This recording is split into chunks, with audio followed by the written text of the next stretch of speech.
All right. So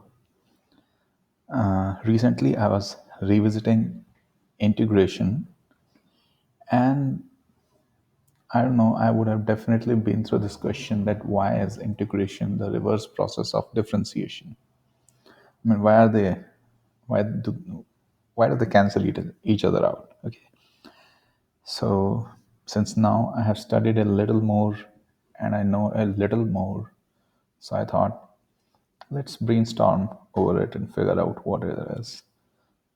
So here is a unconventional and definitely I can assure you it, I mean, it's not mathematically accurate, but in the layman terms it should do pretty decent pretty decently. I hope I can get that idea across to you that why differentiation and integration are opposite of each other. Okay, so let's begin. Let's start with a function.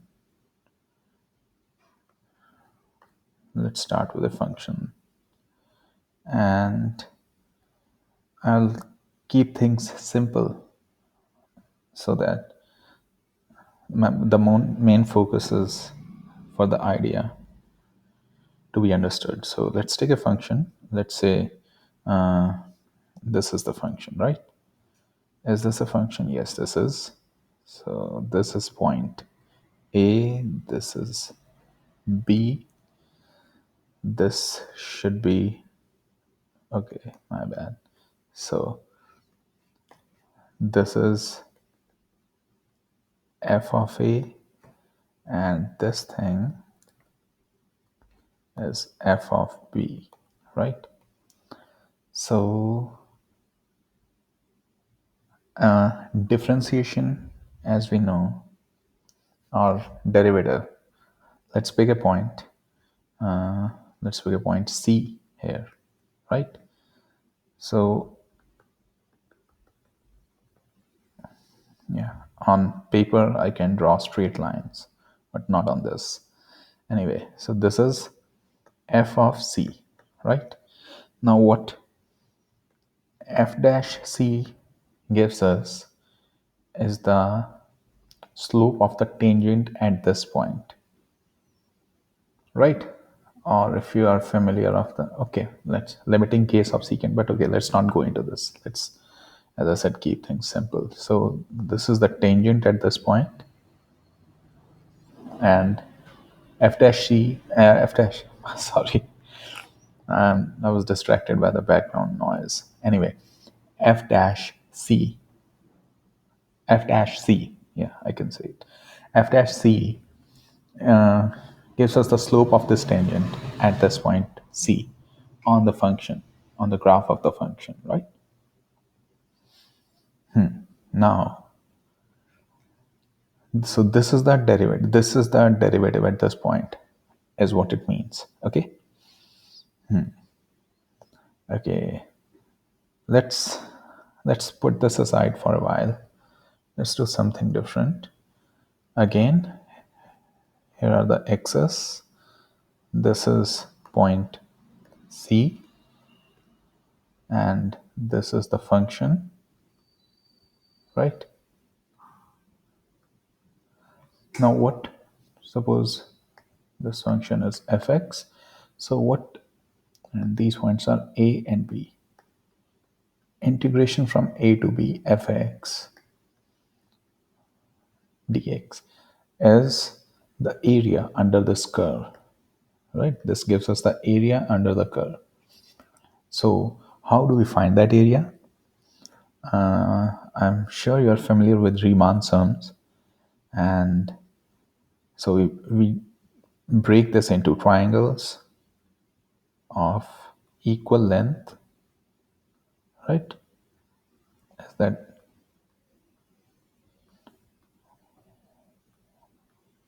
I'm just enjoying drawing straight lines here. Anyway, so this is what we do. We break it into rectangles. Did I say triangles earlier? I'm sorry. We break it into rectangles Rather, we divide it into these rectangular parts, and I'm not counting it. Let's say we divide it into, if we divide it into n parts, then this entire distance, this length, is b minus a, and then we divide it into n parts. This is what our delta x is in Riemann sums, if you remember. Okay, so let us forget everything and focus on this. Yeah, let me get rid of this and this. No, not the last one. And this, right? So what we are doing basically is that we are finding the area of each triangle, sorry, rectangle. Why am I saying triangle again and again? Each rectangle. So this point is f of c negative, I would say, and this is f of c positive. It's just a notation. Okay. Okay. I hope it is not confusing. F of, okay, let me take, or okay, no, it's fine. C negative and C positive. Approaching C from the negative side and approaching C from the positive side. Okay. So yeah, I'll speed it up a little. I tend to be very slow. Anyway, so integration. We partition this area under the curve into rectangles, and then we find the area of each rectangle and we add it to get the area under the curve, and this process is referred to as integration, right? So let us take this rectangle. Okay, now we are focusing on just one rectangle. What is the area of this rectangle? Its width, as we already know, is delta x, right? And height, well, this is f of c. Now if we are taking the left end points of the rectangle, then its area would be f of c negative times delta x, okay, of this particular rectangle, right? And if we take the area from this right end points, it would be f of c positive, okay, no, f of c, just f of c. We are talking about just the shaded rectangle, right? F of c times delta x.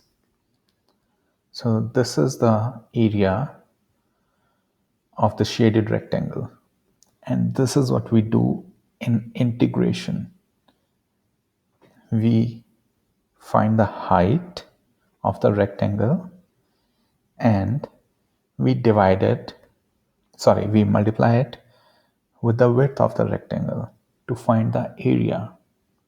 And adding that is called the process of integration, right?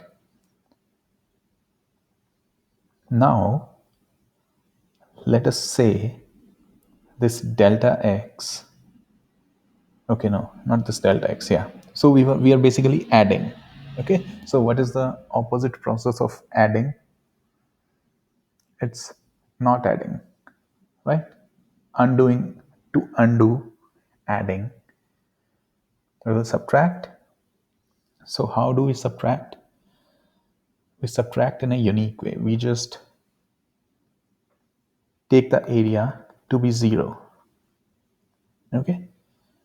We take this delta x of this single rectangle and we make it 0, not approaching 0. We make it 0. If we make it 0, that means we are just, okay, not 0 in the sense, let's see if I can, we are, what we're doing is, what I am trying to explain is that this area I'm removing this area. This is okay. I can do it in a better way. Is there a white color? Yeah. So I am removing this area now. Earlier in integration, in the process of integration, I took this area into consideration, and now I am getting rid of this area. Okay. So when this entire area is gone, that means our delta x is gone, and we are left just a figuratively, we are left on the curve somewhere. Okay. So when we kind of what do you call it, vanish, when this area vanishes, we are left with this f of c. And now f of c is not actually the value of the function. See, this was indeed a rectangle. Okay, I said that delta x, we are making it 0. That was wrong. We are just trying to vanish this area. And when we do that on a microscopic level, if I have to enlarge this, this was the area which was 0. This was the graph. Okay, and this is as small as possible. This is approaching 0 basically. This is delta x, and it is approaching 0, right? So when this entire thing vanishes, we are left with this portion at the top, this thing. And because it is not actually 0, this is not actually f of c. Okay, this is something between f of c negative and f of c positive. So this is indeed a line segment, but it is so small that it can only be represented by this point here, at which we are trying to find the derivative of the function. So in integration, we added the area of rectangles. After we find the area of rectangles, and if we vanish that area, then we are left with this thing on the function, f of c negative and f of c positive, this line segment. And this is so small that it basically gives us, this line segment basically lies on the tangent and not on the graph. And it is technically on the graph, but it is just this point. Just imagine how small this thing is. I hope I can get the idea across you, what I'm thinking, how I'm thinking. So this is how integration and differentiation are related. Yeah, that's it. It is very vague. It is extremely vague. Maybe horribly wrong. I don't know. But I could make sense of why integration and differentiation are related. And I hope you can think at my frequency and just try to grasp what I grasped from here. Okay. Yeah, that's it. Thanks. Apologies for maths fanatics. I am not a math fanatic. I'm learning maths. I love maths. I don't know. Okay, that was irrelevant. I'll end the video. Thanks.